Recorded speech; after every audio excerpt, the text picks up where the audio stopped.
aí, alunos, aqui é a professora Elana, a dona de português, e hoje eu vou fazer com vocês a explicação da ADE, a Avaliação Diagnóstica de Entrada de Língua Portuguesa, da segunda série do ensino médio. Antes da gente começar, eu preciso fazer 3 observações rápidas e bem importantes. A primeira é que, por vocês ainda estarem no período de aplicação da prova, esse vídeo ele é apenas de explicação, ele não tem respostas. A segunda é que eu vou focar mais nas questões mesmo, não vou ler os textos para que o vídeo não fique muito longo, então daí você pode dar pause, ler o texto e depois dar play para continuar. A terceira é que essa prova ela tem 8 versões para cada ano série e obviamente eu não consigo gravar todas para o canal, então eu acabei tendo que escolher uma delas. Então, para padronizar, eu escolhi a prova 7 de todos os anos séries. Se vocês observarem no cantinho superior direito da prova, vai ter um código, né, um número que vai terminar ou com 1, ou com 2, ou com 3 e assim por diante. Então eu escolhi todas as provas que vão terminar com o número 7 para eu fazer aqui os vídeos para o canal. Dependendo de qual é o modelo da sua prova, ela pode ter uma ou outra questão diferente ou um pouquinho mais.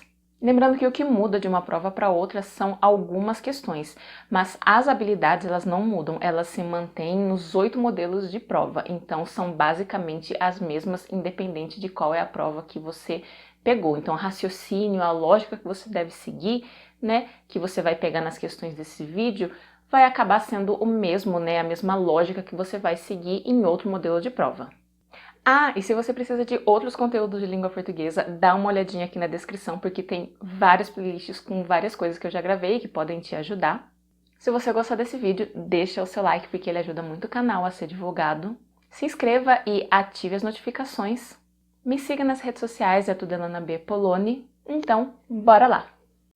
1. Esses textos têm em comum o fato de a. Apontarem um estudo publicado na Scientific Reports.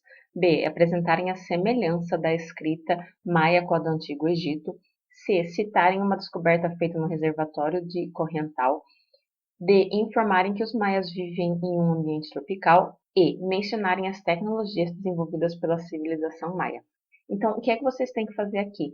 Tem que observar os 2 textos e ver o que é que ambos fazem.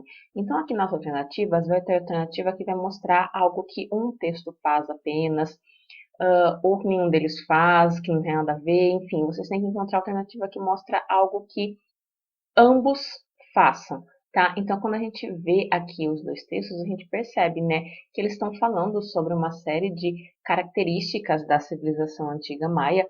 Né? Nesse primeiro fala sobre essa tecnologia do sistema avançado de filtragem, como que ele funcionava, etc. E no segundo, também falando de características, vai falar a respeito da questão da linguagem, né, dos símbolos, da questão matemática, toda a tecnologia deles usada aí para a lógica usada para elaborar o calendário, etc. E assim por diante. Então, vocês precisam encontrar a alternativa que mostre algo que ambos façam. 2. No texto 1, há uma marca de opinião em A. Mostra que também os maias possuíam um método vanguardista. B. Eles usavam o quartzo e a zeólita para purificar o líquido. C. O mais surpreendente é que os 2 minerais são usados ainda hoje. D. Minerais foram retirados de um aquífero de rocha vulcânica. E. O quartzo ajudava a retirar da água metais pesados e nitrogênio. Então, aqui vocês precisam achar a alternativa que mostra uma opinião. Se eu disser, por exemplo, que minha bolsa é azul, é um fato, porque realmente é a cor da bolsa, então não tem como ninguém contestar, ela é azul e pronto. Agora, se eu disser que minha bolsa azul está muito feia, é muito bonita, ou qualquer coisa do tipo, aí eu estou dando a minha opinião sobre a bolsa, que é o que eu acho dela. Então, vocês têm que encontrar aí nas alternativas aquela que mostra uma opinião do autor sobre algo, o que ele acha sobre um determinado assunto, né? Adjetivos acabam ajudando bastante a gente perceber onde é que tem uma opinião, né? Adjetivos como legal, bacana, bonito, impressionante ou algo do tipo podem ajudar vocês, né, procurarem adjetivos para encontrar a opinião. 3. Infere-se desse texto que a criação de perguntas deve ser feita pelo professor em sala de aula. B. A prática de revisar o texto dos colegas facilita a aprendizagem.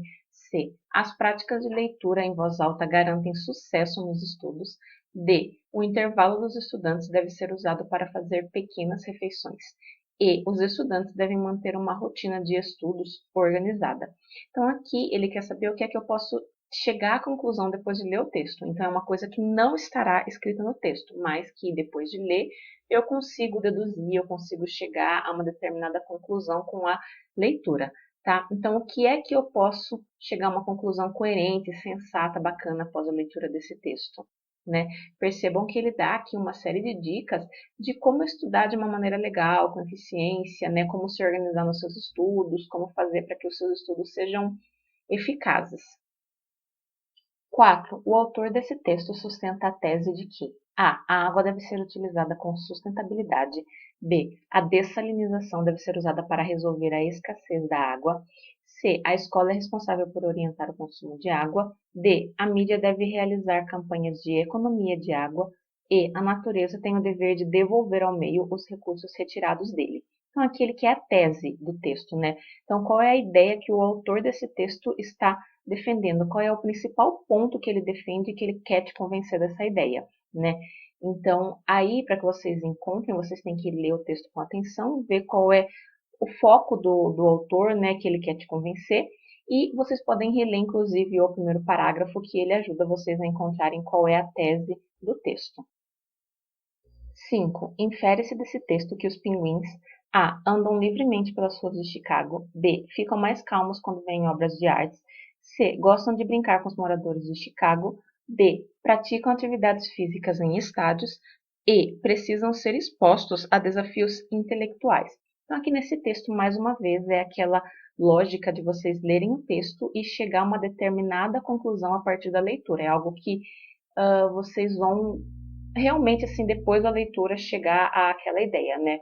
Então, para encontrar o que dá para inferir desse texto, vocês podem reler essa segunda linha, que está em itálico, e também o último parágrafo, que ajuda bastante a encontrar a resposta.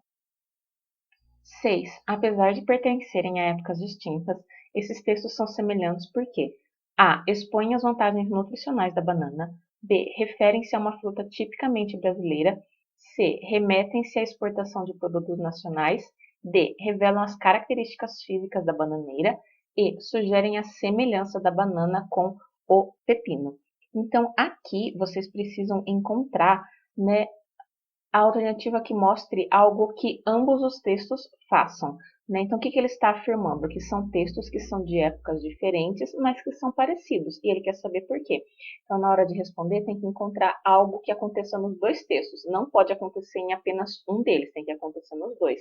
Né? Então, percebam que aqui nesse primeiro texto, né, ele está relatando aí sobre uma fruta que é encontrada, né, na Ilha de São Tomé. Então, aqui são relatos, né, do contexto aí, né, do descobrimento, entre aspas, do Brasil. Enfim, ele fala dessa fruta, tal, que é a banana e tudo mais. Né, ele fala, né, a fruta dela se chama banana, parecem com pepinos, e vai falando que ela é saborosa, etc. Aqui no próximo texto ele vai falando, yes, nós temos bananas para dar e vender, e vai também segue o texto falando sobre isso. Enfim, aí vocês precisam encontrar a alternativa que mostra algo que os dois textos façam. 7. No texto 2, o recurso estilístico presente no verso bananas para dar e vender foi usado para a. Demonstrar a prosperidade do comércio da fruta. B. Expressar a necessidade de exportar bananas. C. Indicar a abundância de bananas no país. D. Mostrar o exagero do consumo da fruta. E. Recomendar o consumo de bananas.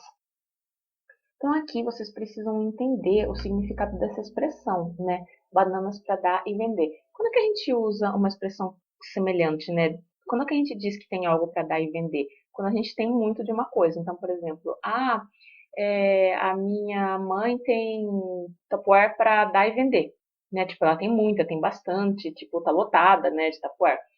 Quer dizer, ela tem demais. Então, baseado nisso, no que significa essa expressão, vocês têm que dizer por que foi utilizado no texto, mas é só pensar realmente no sentido da expressão. 8. Nesse texto, no trecho Amigos são como estrelas do céu, o recurso estilístico foi usado para A. Demonstrar que os amigos são preciosos. B. Indicar que a amizade é algo passageiro. C. Mostrar que a amizade verdadeira é rara. D. Sugerir que as pessoas têm muitos amigos. Aqui nessa questão, ele quer saber o seguinte: o que ele quer dizer com amigos são como estrelas do céu? Por que que ele utilizou essa expressão, né? No caso, mais especificamente, o como, né? Por que que está utilizado aqui esse como? Por que que está sendo feita essa comparação? Que ele está realmente comparando, né? Ele está dizendo que os amigos são como as estrelas do céu, ele está comparando os amigos com as estrelas do céu. Por que é feita essa comparação, né? Então, assim, quando a gente pensa nas estrelas do céu, a gente pensa em algo bonito, né, valioso, importante, etc. E aí, quando ele compara amigos com estrelas do céu, qual que é a ideia? O que que ele está querendo dizer? 9. Nesse texto, no trecho que não conseguiam dormir, a palavra destacada refere-se a. Crianças. B. Pastores de ovelhas. C. Pesquisadores. D. Todas as pessoas. Então, ele quer saber ao que essa palavra que se refere. Para isso, eu preciso voltar para o texto. Quando eu volto para o texto e localizo o trecho que não conseguiam dormir à noite, né? No caso, eu vou precisar analisar o contexto, o que, que vem por perto, o que está aparecendo por perto disso. E aí, lendo o que vem antes, eu consigo descobrir, né, ao que essa palavra que está se referindo. Ou seja, quem é que não conseguia dormir à noite por preocupação com os animais? Então, é só reler o que vem ali por perto que vocês encontram a resposta. 10. Nesse texto, no trecho, mas será que isso realmente funciona? O ponto de interrogação foi usado para A. Despertar curiosidade. B. Expressar deboche. C. Indicar insegurança. D. Mostrar preocupação. Aqui nessa questão, ele quer saber por que ele utilizou o ponto de interrogação, né, dentro desse trecho. Para isso, analisar o trecho em si e também o contexto em que ele aparece ajuda bastante a descobrir. Então, ele está falando ali, né, que quase todo mundo já tentou contar carneirinho para pegar no sono. E aí ele fala, mas será que isso realmente funciona? Quer dizer, lançando a pergunta, né, para que o leitor assim se sinta inspirado a descobrir, né, se isso funciona ou não. Então, dentro desse contexto e tudo mais, por que ele usou o ponto de interrogação aqui? Para deixar o leitor curioso, para debochar do leitor, para mostrar algum tipo de insegurança ou para mostrar preocupação com algo? 11. Infere-se desse texto que A. A garota ficou confusa com as estações do ano.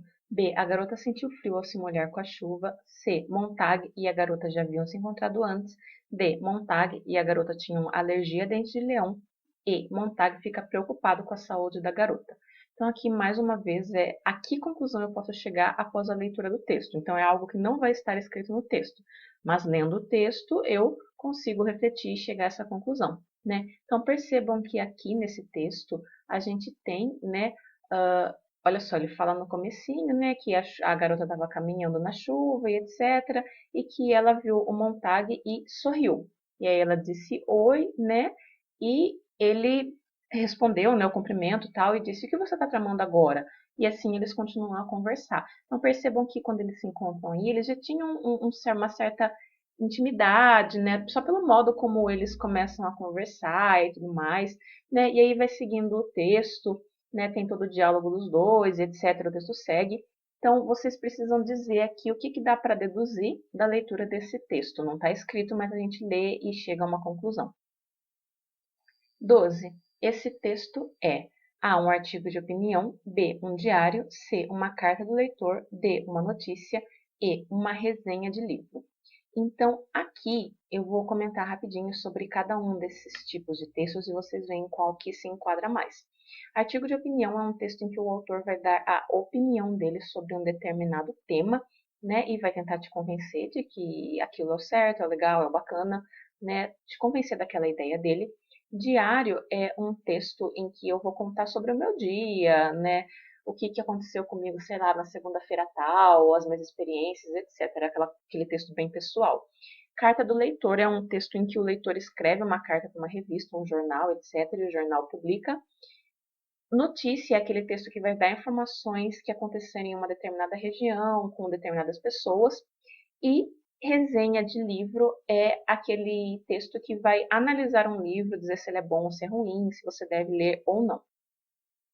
Então, aqui no caso, complementando um pouco a explicação, a gente percebe que nesse texto o autor ele está falando a respeito da dopamina, né, e do quanto ela é responsável, né, pelo sentimento da gente se empolgar, por exemplo, numa faxina e etc.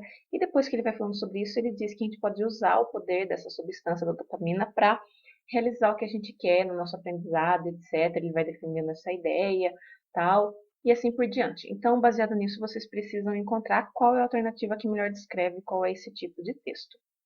13. Qual trecho apresenta a informação principal desse texto? A. Não sei se acontece com você, mas para mim é um pouco difícil parar de arrumar e faxinar a casa. B. A espuma das pastas de dente e do shampoo não melhoram a eficácia desses produtos. C. Podemos utilizar o poder da dopamina de maneira intencional para realizar o que queremos.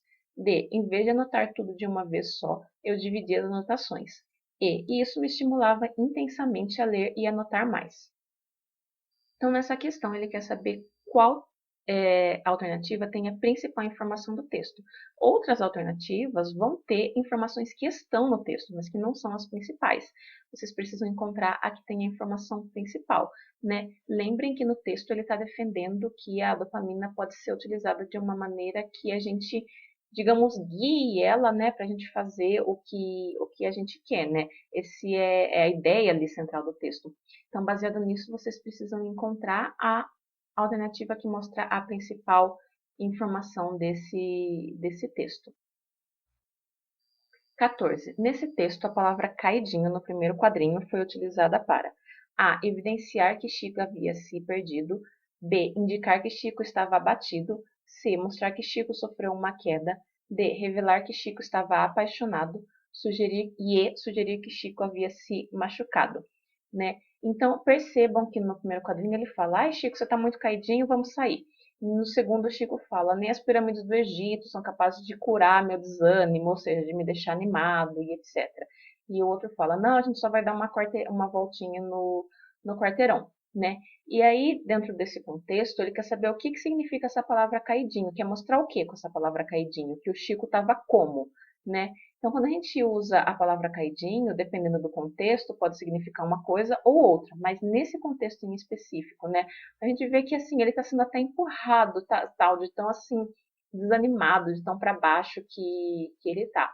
E aí a pessoa está lá empurrando ele, e ele fala: não, não tem como curar meu desânimo e tudo mais, e assim continua o quadrinho. Então, vocês precisam indicar aqui, nesse contexto, por que foi utilizada essa palavra. A característica do parnasianismo presente nesse A menção à cultura grega. B. A representação. C. A valorização de bens materiais. D. O rigor da formação dos versos em soneto. E. O tom contido do eu lírico. Então, aqui, nessa questão, para eu explicar e tudo mais, eu poderia fazer de duas maneiras. Uma, explicar todo o movimento do parnasianismo, que deixaria a explicação um pouco longa, ou assim, explicar alternativa por alternativa. Eu acho que dessa maneira vai ser um pouco mais rápido. Então, vamos lá. Menção à cultura grega. Observem-se nesse texto, em algum momento ele está falando sobre algum deus grego. Sobre, por exemplo, Zeus ou qualquer outro deus grego. Ele está mencionando algum deles? Se tiver, faz sentido. Se não tiver, daí já não pode ser essa. B. A representação de um fato histórico. Ele está falando aqui sobre um determinado fato da história, como uma guerra, ou como uma conquista de um território, alguma coisa do tipo, um fato que aconteceu na história, que foi documentado, que tem data e etc. C. Ele está valorizando bens materiais, como, por exemplo, casas, fazendas, enfim, dinheiro ou qualquer coisa do tipo, ele está dando valor, ênfase nisso? D. O rigor da formação dos versos em soneto. O que é um soneto? Um soneto é um poema que tem 4 estrofes, e aí as 2 primeiras estrofes vão ter 4 versos cada, e as 2 últimas estrofes vão ter 3 versos cada. A gente fala, né, que as 2 primeiras, que tem 4 versos cada são quartetos, e as duas últimas, que tem 3 versos cada, são tercetos, né? Então, o soneto ele é formado dessa maneira, tá? Vai ter sempre os 2 quartetos, que são as 2 primeiras estrofes, cada uma com 4 versos, e depois os 2 tercetos, que são as 2 últimas estrofes, cada uma com 3 versos, né? E tem sempre essa estrutura, né, no soneto. Então, ele fala o rigor da formação dos versos em soneto. Eu expliquei para vocês o que é a estrutura do soneto. Quando vocês olham para esse poema, ela está seguindo essa estrutura certinho ou não? E o tom contido do eu lírico. O eu lírico, ele está assim, falando de uma maneira contida, pouco emocionada, suave, assim, ou ele está tipo mais... ou ele não está falando dessa maneira? Ou ele está falando de uma maneira mais empolgada, mais entusiasmada, né? Então, aí, avaliando cada alternativa, vocês conseguem encontrar qual é a correta. 16. O trecho desse texto que apresenta um fato é: A. Jorge de Lima, sofredor, telúrico e místico. B. Ele morreu novembro 15 do ano de 1953. C. Manuel, que foi o melhor ser humano que conheci. D. Gostei tanto do discurso, equilibrado, lúcido, original.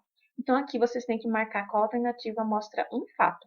Lembrando que fato é aquilo que aconteceu, que não tem como eu contestar. E opinião é o que eu acho sobre algo, né? Quando eu começo a colocar adjetivo, já fiquem espertos que vai aparecer opinião aí. Então, vocês têm que achar a alternativa que mostra algo ali que aconteceu daquele jeito ali, naquele momento e tal, e não dá simplesmente para contestar. 17. No trecho Cirenaico, assim lhe chamou, a palavra destacada refere-se a. Jorge de Lima, B. Manuel Bandeira, C. Garrigou Lagrange, D. Mário Palmério.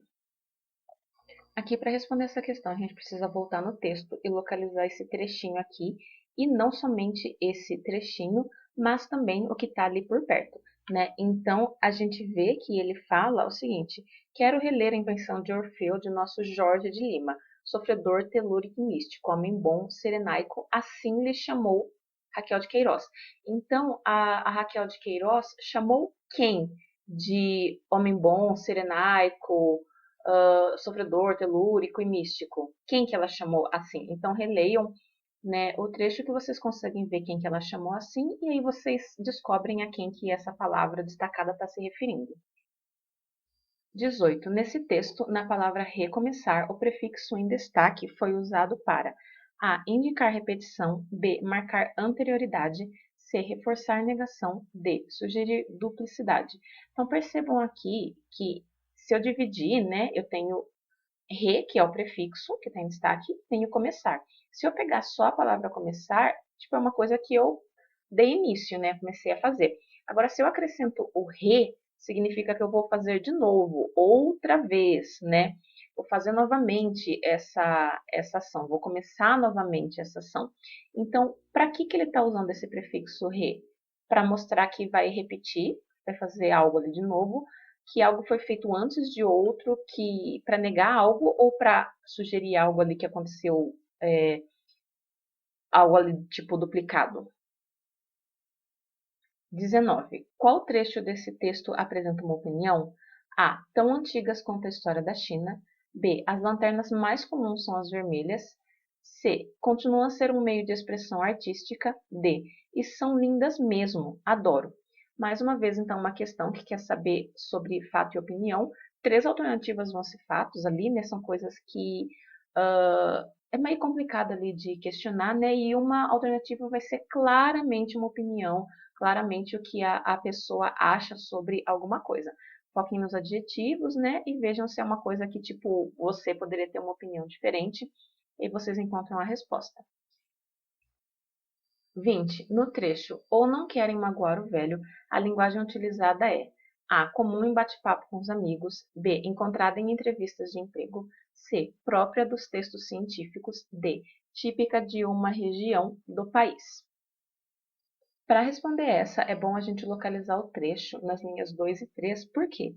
Que velho poderia ser uma pessoa idosa ou poderia ser uma gíria, uma maneira de falar ali como pai, de se referir ao pai. E quando a gente localiza o trecho, a gente vê que ele não está falando de velho no sentido de pessoa idosa.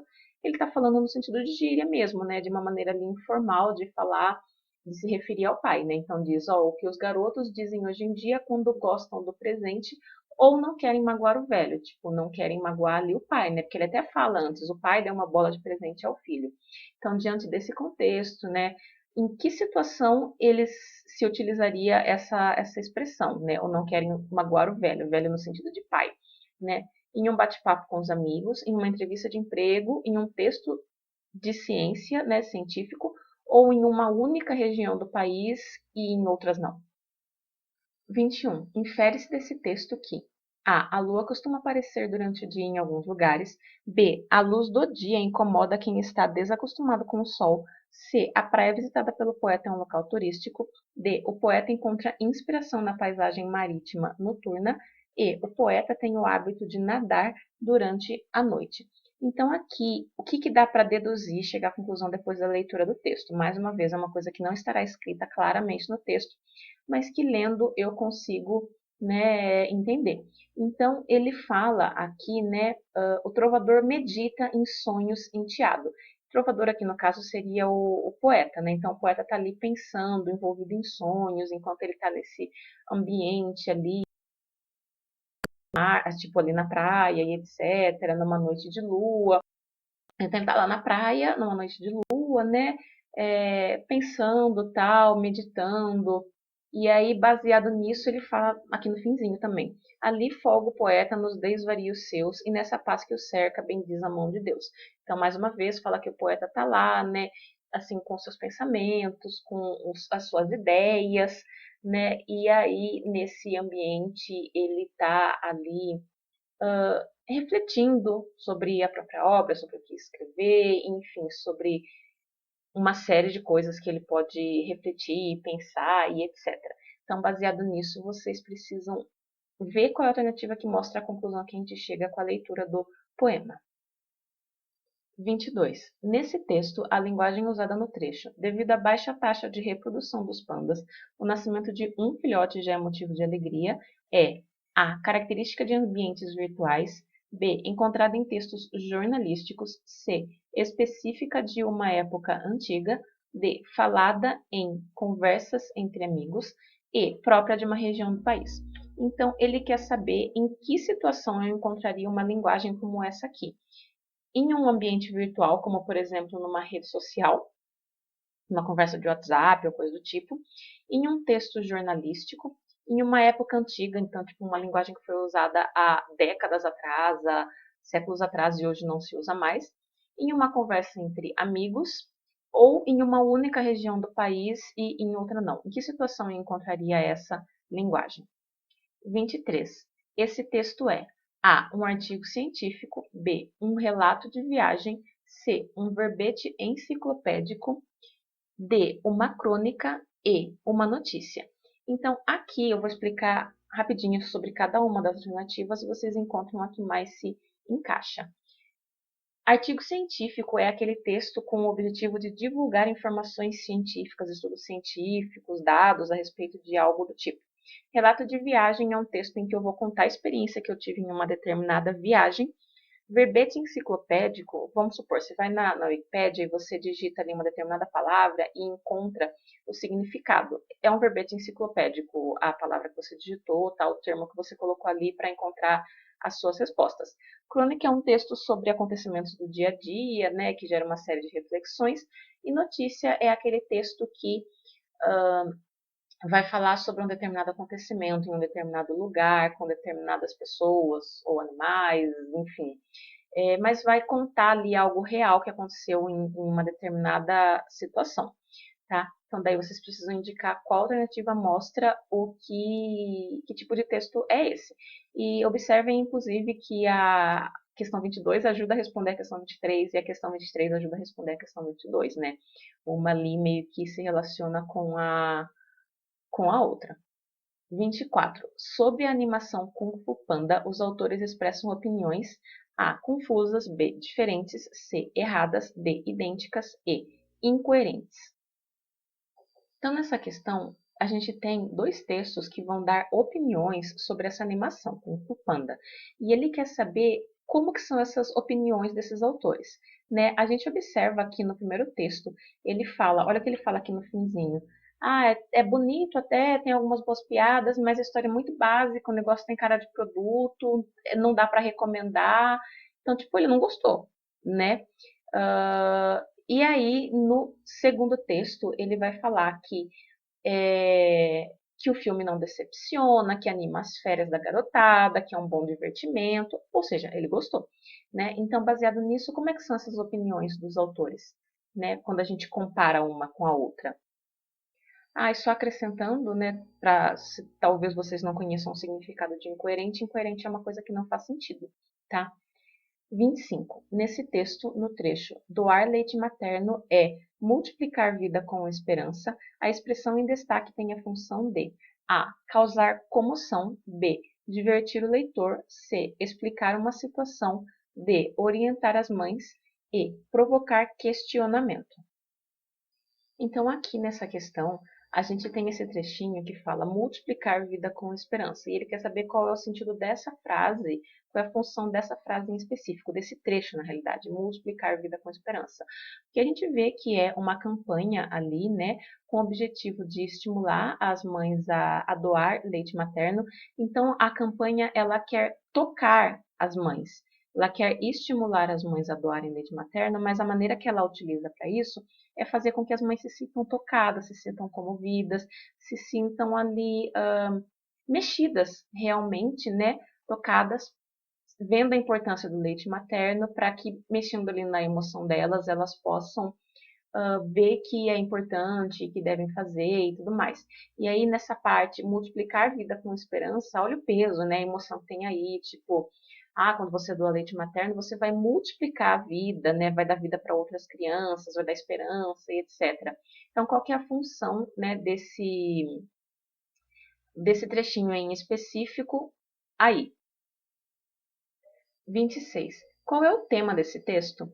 A. A estrutura física do corpo humano. B. A formação dos tecidos corporais. C. A importância das vitaminas para o organismo. D. A manutenção de uma alimentação saudável. E. A qualidade da ingestão diária de suplementos. Então, aqui nessa questão, ele quer saber o tema, né, o principal assunto, sobre o que o texto está falando.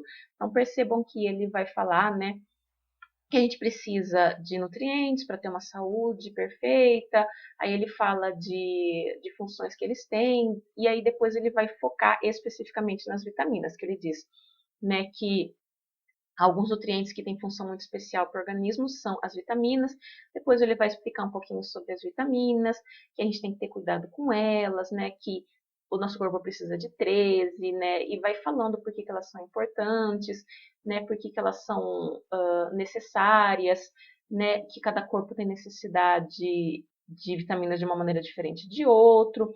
Depois ele fala né, o que influencia nisso e etc. Então, baseado em tudo isso, vocês precisam indicar qual é o tema, o principal assunto do texto. Eu espero que esse vídeo tenha te ajudado. Se ele te ajudou, não esquece de deixar o like para ajudar também o canal. Muito obrigada a você que me assistiu até aqui. Me fala aqui nos comentários o que você achou. É isso, até a próxima e tchau, tchau!